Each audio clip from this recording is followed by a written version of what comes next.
Welcome back to Intoxicated Reactions, our first reaction to something that's not music related. So, I don't know who's going to hate us and who's going to love us after this. I mean, this, people really put a lot of stock into your feelings on... I think this is home for us because we're from Kansas City. We are from KC. Yeah. Mm-hmm. Chiefs fans, advocate Chiefs fans. Harrison Butker's the GOAT. Both family men, if I would say. I'm married. You have kids, right? Mm-hmm. Daughters too. Okay. So I guess this was sent to us. It's relatable. It was sent to us from a viewer, from one of y'all, and they wanted us to review this. So, we give the people what they want. I have not heard his speech. I haven't either. Well, I heard bits and pieces. Snippets, yeah? Yeah. Okay. I don't like this guy's face on the left already. He looked like a Chief hater. So let's hear what's going on. Change.org petition is circulating now online calling for the resignation of Kansas City Chiefs starting kicker. Stop. Let me stop right there. That's not going to happen. Butker's better than Tucker. That's all I'm going to say. And first of all, just because what he says is a kicker, it has to be egregious for us to be like, oh, we're not going to attend the Chiefs game. They're back-to-back Super Bowl champions. And he was instrumental in us winning the Super Bowl. So it's like to get rid of him based off of something that he said, depending on I want to hear how what he's saying. egregious this is. Yeah. I need to hear what he's saying because that's a he got to say something really hateful. He got to say the N-word with the hard R. He got to do something. Harrison Butker has been sparking controversy online and really all over water coolers since a commencement speech he gave at Benedictine College. I think it is you, the women, who have had the most diabolical lies told to you. How many of you are sitting here now about to cross this stage and are thinking about all the promotions and titles you are going to get in your career? Some of you may go on to lead successful careers in the world, but I would venture to guess that the majority of you are most excited about your marriage and the children you will bring into this world. Butker went on to talk about the LGBTQ plus community. That's it. I guess that's the first part, but I guess I'm trying to understand what he said wrong.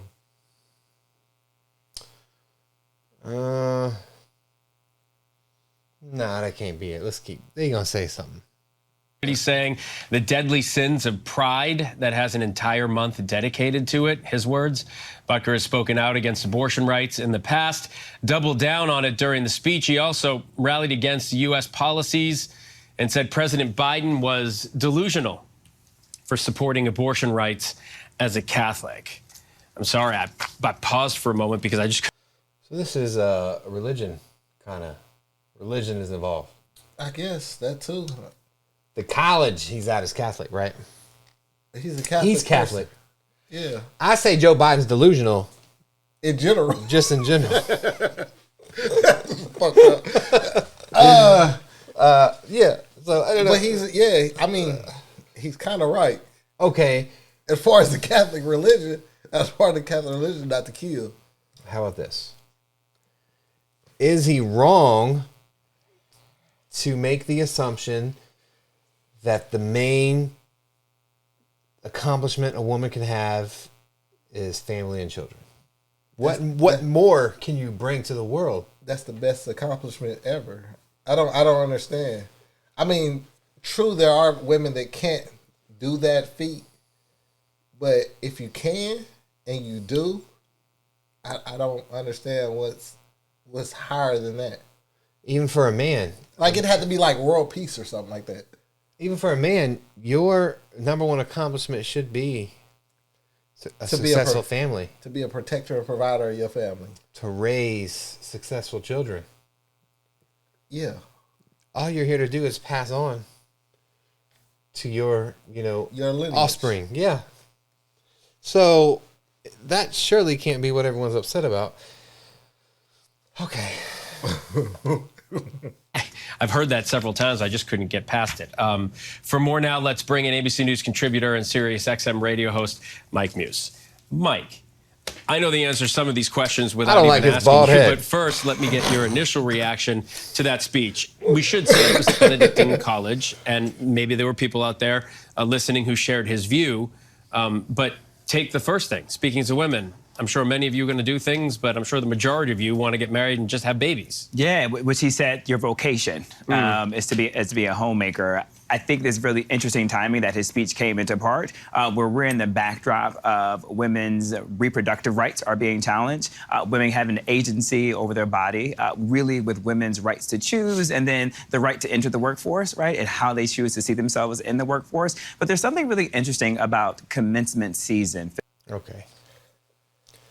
Just to be clear, I personally think I don't have a stake in abortion. I think it should be the person's choice. That's what I think. What do you think about abortion? I think people are not given the information about abortion.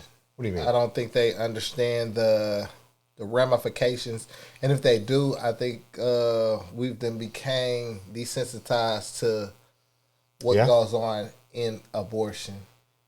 Like, I don't think people understand how traumatizing it is for both the male and the female when you're both aborting a child.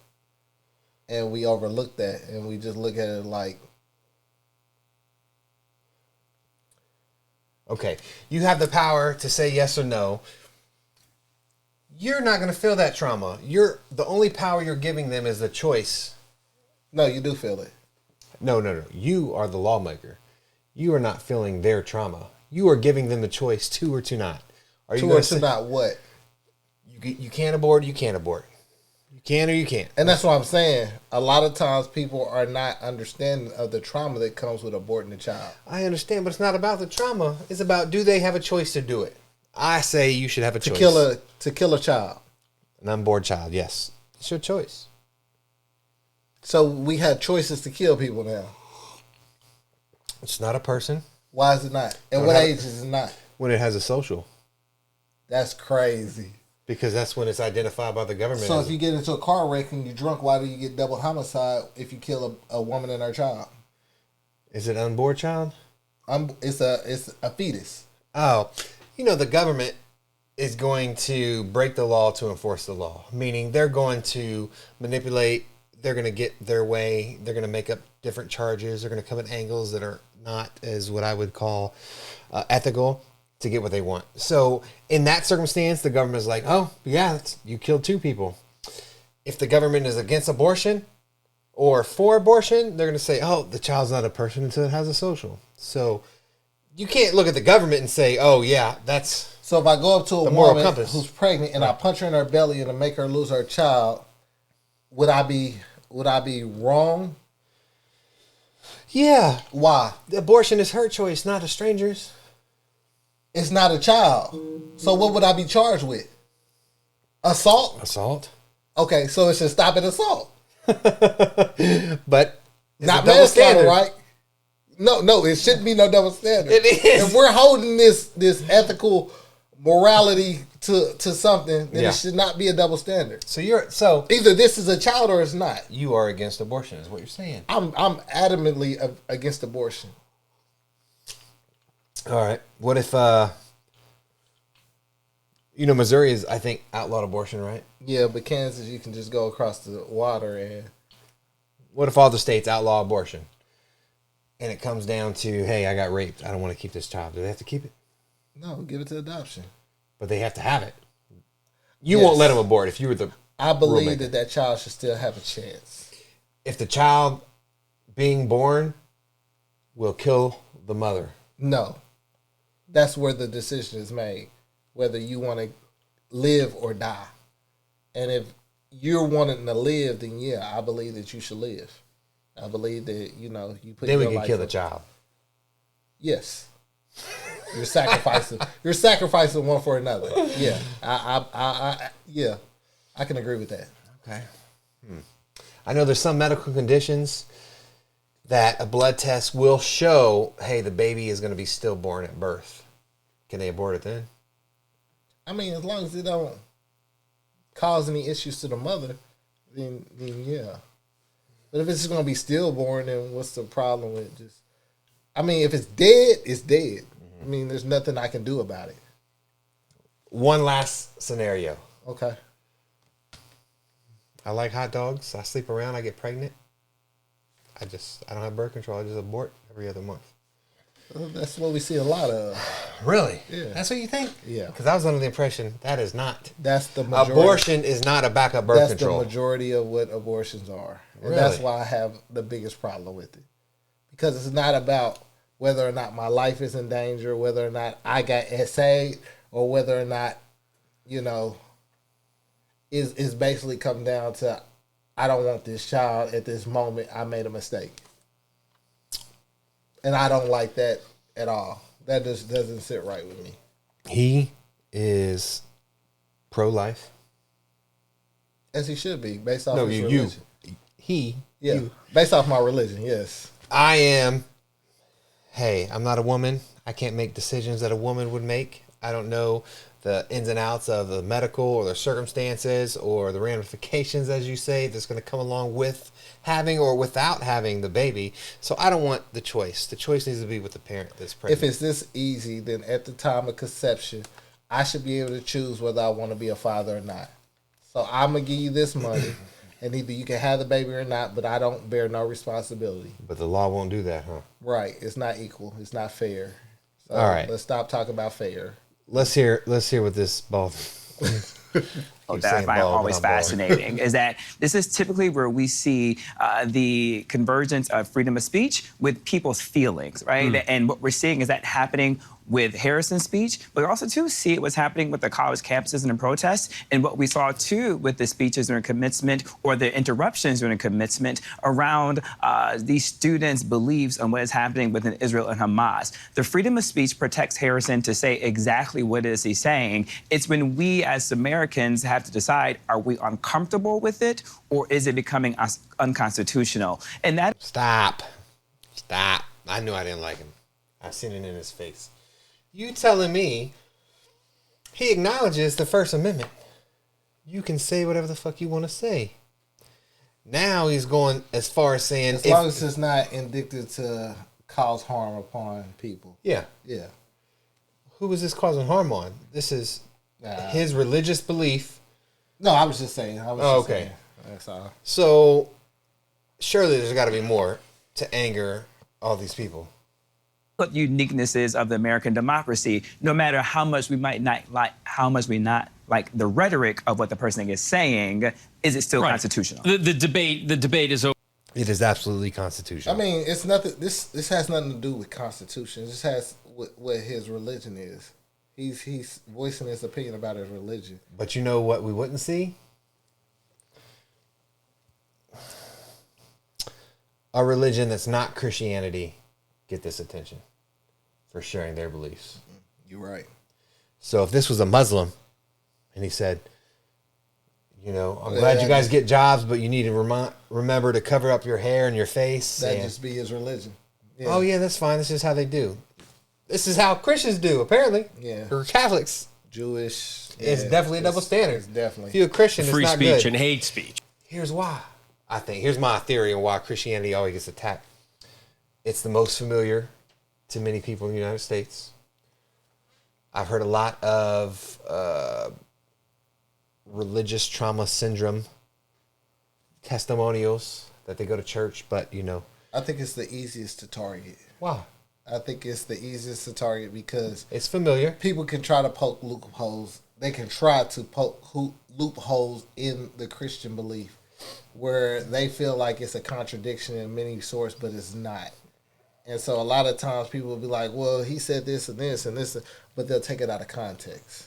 So they'll be like, don't judge people. That's not what he said. He said, we won't judge whether you're going to burn in hell or not. It doesn't mean you don't hold your fellow contemporaries accountable for their action. It just, we're not the deciding factors of whether you go to heaven or hell. So people will often say, as a Christian, you're not supposed to judge. Well, I'm not judging whether you're going to go to heaven or hell. I'm holding you accountable as another Christian or a fellow Christian. That is that the right behavior for you to be performing if you call yourself a Christian. Now, I've read the Quran, and you can find the same. It's not specific instructions in the Bible or the Quran. It is up for interpretation. Some things are meant to be, metaphorically speaking. Some things are exactly what happened. But you can find these loopholes that say, well, you're doing this, but he says to do that in more religions than just Christianity. I don't believe there's no loopholes in Christianity. It's misinterpretations is what you're saying by people. I think it's the lack of knowledge as far as people coming back and being able to refute, because unfortunately nowadays we don't read our Bibles. You don't? Not as much as I did once before, no. Look, you made it out the struggle. Now you're like, huh? Nah, it ain't that. All right. Right. And where's the line? Nothing there was hate speech. You may not like what he said. And I fully recognize there are two men here talking about women's reproductive rights, but there are women in our lives that we love. My wife, my mother, my daughter, who is 22 and wants to be a teacher and is getting her master's. I can tell you, if that was her commencement speech, she would have been extremely upset, and I wouldn't have wanted to be the kicker. But the people are calling for him to lose his job. This is something that we've seen over the last decade or so, where you say something. Let me ask you a question. What if he identified as a woman?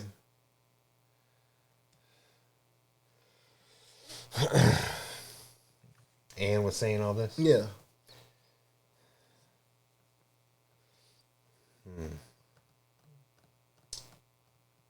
One or two things could happen. One, he would get a pass.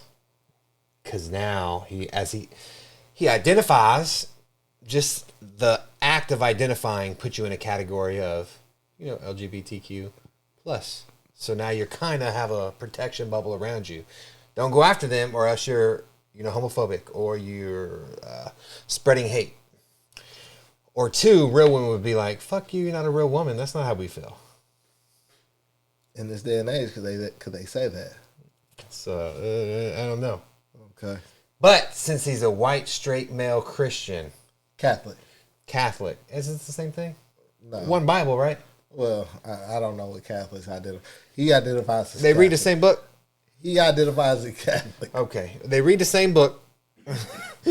It's not good. They're the just like Christianity is an easy target. Straight male Christian or Catholics or Baptists, whatever, sub-trend you want to identify as, are an easy target because there's no backlash. Go ahead. People don't like, you should be fired. Do you think he should lose his job?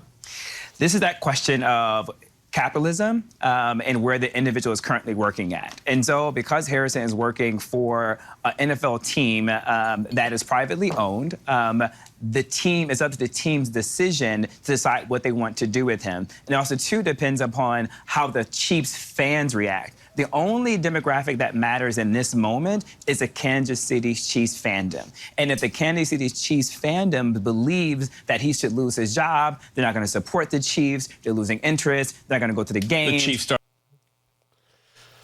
Oh. Man, listen. Listen, let's listen to the rest of it, and then we'll losing money. They start losing money. Then at that time, the team will need to decide what needs to be done. Now, when you look at people who deliver very fierce rhetoric that goes against people's emotion, is the company they're working for, is it publicly funded? Right? Is it a public college, an institution of higher learning where they're taking money from state and from federal government? Then that question gets a little bit more serious. But in capitalistic world, it really comes down to the Chiefs. But again, we have to separate what is constitutional versus how people actually feel towards a response. That is freedom of speech. That is in the Constitution. Absolutely. I think it's going to create a larger narrative of what that looks like going There forward. was some sexism in there. There was some homophobia in there. But yeah, I mean, it's a commencement Now, some speech. will say, does it get... You know what? People are just bored right now. There's nothing really happening. Football's over. LeBron's not in the playoffs, so ain't no one watching no basketball, right? So it's just like, what are we going to focus on? we're watching basketball. Don't be if the GOAT ain't in, I ain't watching. Don't be sportism. WrestleMania just ended last month. It's like, okay, what is there to do? Let's focus now. So, what was that saying? Like, boredom or being idle is a devil's playground? I guess what I'm trying to do is be compassionate to people that might feel like that this was rhetoric that was hateful or scared of a certain group of people. And I'm finding a hard time just because Mother's Day just came up, right? Mm-hmm. When I was looking through the Mother's Day cards, I didn't see nothing about your job. Most of the Mother's Day card was like, I appreciate you for what you do for the family. I appreciate the hard work that you put in for the family, how much you loved us, how much you care for us, how much you adored us. It didn't say nothing about a job. So when I start to think about it and think about what he said, like the most important job somebody could have for society is to be a mother. To be I would argue the hardest. Can you imagine staying home all day, every day with kids? Or even if you have to go to work, then come home and deal with kids? I can, because I've been a single dad before. It's joyful. It's very joyful. If you ask me, it's joyful. It's very rewarding. I mean, after like the first 3 years. Those baby years, so. Nah, I think it's, yeah. I ain't had a time. You don't have a favorite age range? Age range? Yeah. No. Not yet, I guess. No.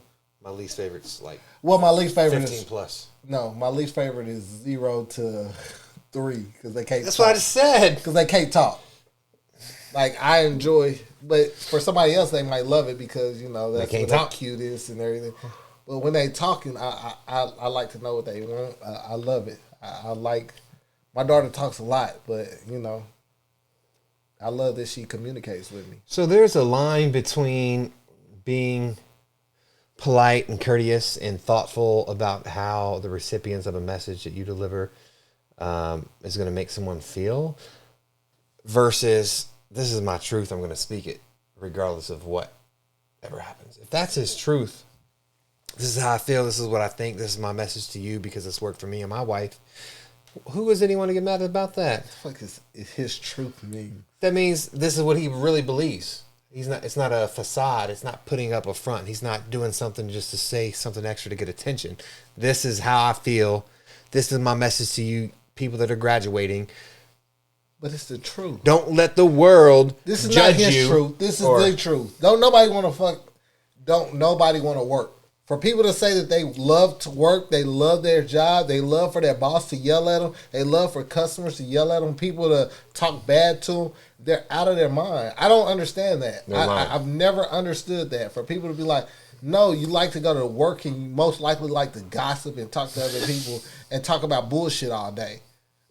Some people who don't do that don't like to work. I mean, it is rewarding monetarily, but I mean, when you get your money, when you get your paycheck. Right. But outside of that, would I rather be at home with the kids or whether I be at home? Yes. There's nothing in my mind that tells me that I would prefer to be at work over being at home. There's nothing. I agree with that. People like, I be so bored. You don't have a fucking life. Get a hobby, do something. You don't like to do nothing but gossip and talk to other people. That's all you like to do. Mm-hmm. And if you like to do that, then just stay on Facebook all day. You have a boring life, a mediocre life. You need to find a hobby. Go work out. Something productive. Working out is great. It is. You can work out. Watch fucking Good Doctor all day. So a lot of the comments and articles I've seen about this speech revolved around women being upset. For what? But then I seen a lot of women make videos supporting this message. So it's a divided battlefield here. It's not divided. Women want to feel like they're important based off of what they do in the work field. When men don't even feel like they're important when they jump in the work field.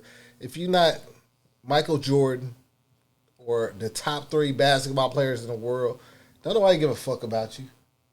Let's be honest. Yeah, that's true. Muggsy Bogues, nobody knows who the fuck he is, but he started but he was in fucking Space Jam. But don't nobody really care. You eventually fade away and all you have left is your fucking family. What did you mean to them? At the end of the day, how what did are you their raise memories? the kids? What are the memories of you they have? That's it. I mean, why are we trying to? You're not Malcolm X, Martin Luther King, Prince, Michael Jackson. You're not somebody like that. It's only a handful of those Harriet Tubmans in the world. So I'm going to go work and slave and break my back to be known as what? The best employee here at McDonald's? Anywhere, Walmart. Oh, you're going to remember me. Jiffy Lube, AutoZone. You're going to remember me when I die. Fuck now, you're going to go to another McDonald's and meet Ed, who's working at the fry machine, and he's going to be just as fine as Gary, who died at the fry machine. Why are we making this a big deal? But your family remembers. That's what matters. So, I just need help. I need assistance in understanding why anyone would be offended by him saying what he believes is the truth, or what he believes is the way, or what's worked for him in real life. He has the experience. Hey, my wife did great things, but because they got to find their purpose. Her greatest accomplishment is marrying me and the kids. Because they got to find their purpose. What you mean? Elaborate. Hold on. Elaborate now. That's what I hear a lot. I need to do that because that's my purpose in life. What the fuck is your purpose? Yeah. That's So, what I hear a lot. obtain a high rank position in a Fortune 500 company and make a lot of money, but not really mean nothing. Because once you die, they're just going to go over to you and find the next Fortune 500 person that's going to work your position. That's it, huh? That's it. Damn shame. You're not going to be remembered 2 years after that. Let me know your thoughts on this. This is interesting, not because it's actually interesting, because it's caused such a stir. ABC News, CBS, NBC, all those stations have stories on this speech. It's good. Check out our main channel, Intoxicated Opinions, in the description of this video. Leave a comment if there's anything you want us to react to, any kind of news articles, music, fights, World Star. I'm trying to see a World Star fight. Yeah, me and the wife going to be though at the Chiefs opener. We appreciate you watching. Baltimore Chiefs. Yes, sir. Peace.